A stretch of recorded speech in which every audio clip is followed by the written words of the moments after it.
Hey guys, welcome to another episode of the Vinyl Den, your channel for record collecting by record collectors. I'm Nick. Today, I'm talking about the return of the Warped Tour in 2025.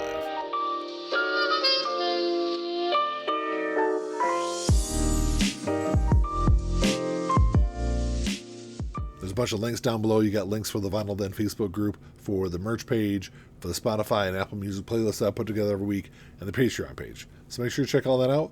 Like always, if you enjoyed the episode, make sure you give me a thumbs up, hit that subscribe button down below, and make sure you hit that notification bell so you're notified every time I release new episodes. So the Warped Tour started way back in 1995 by Kevin Lyman. It ran from 1995 until 2019, even though the last full national tour was in 2018.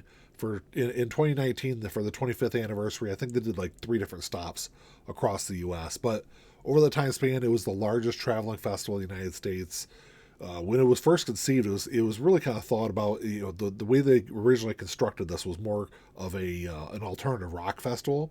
Quickly transformed in this punk rock, third wave ska festival, but it really incorporated all different genres of music, from rap and rock and metalcore and all sorts of stuff in between. And over the last couple of years, I've talked about on the show here a couple of times, the fact that I'd love to see the Warped Tour come back.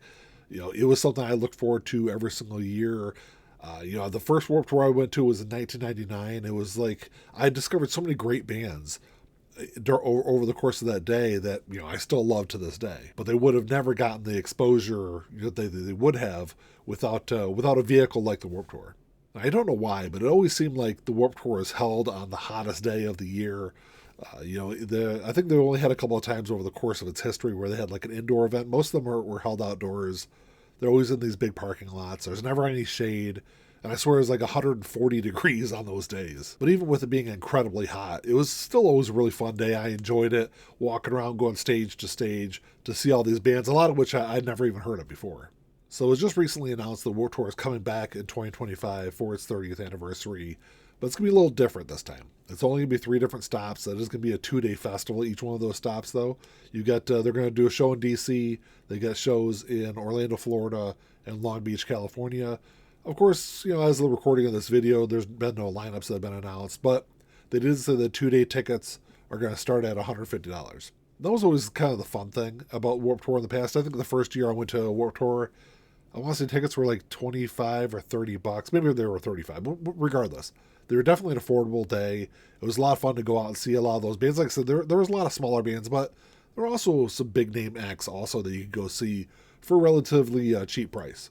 And there are some recent festivals like We Were Young Fest that I think really show that there's still a really high demand for shows like this with this kind of music. There's been punk rock and that kind of punk adjacent music has really been on the rise over the last few years. So I haven't heard them say anything about what the future of the Warped Tour is. I don't know if these 2025 dates are just going to be kind of the end of it, but what I would like to see happen, I would love to see the Warped Tour kind of return more so to what it was before. A one-day event across the U.S., have a lot more than just the 3 stops, but have it be more of an affordable day than the $150 that it is now. And I get it. You're never going to have those $25, $30, $35 festivals again, but if they're doing a one-day event, I could see $70, $75. I think would be a reasonable price. They still sell a lot. It is half of what you're paying for the 2-day event. So I think it kind of makes sense in what they're trying to do. Because like I said earlier, Warped Tour was a great vehicle for smaller bands, younger bands, up-and-coming bands to get exposure. And I think it could really, if it focused on that moving forward, I think it would be something really cool to go to every year. And there's so many great young up-and-coming bands, whether it's Scooped Up or Youth Fountain, Super American, Get Dead, Generation Exit, Lil Lotus, Mod Sun. They could really form the foundation of the summer tour. And of course, you can still kind of sprinkle in some of those larger acts that probably wouldn't be able to do the full summer, but definitely could do multiple dates throughout that festival season. And while I don't think the Warped Tour can ever return to the scale that it once was, I still think that moving forward, it can be a very profitable tour. It can be beneficial to the promoters and the bands because that kind of exposure you just can't buy. Because the music industry is very different than what it was, 10, 15 years ago.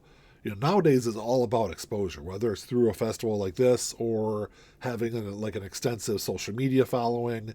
Because we all kind of live in our little algorithmic cocoons And for something from a band from outside of that to kind of break through into that is pretty difficult. And I think it's where the Warped Tour could be a really successful thing to help promote all these really young and upcoming bands, because it's really hard to kind of get your name out there and grow your fan base.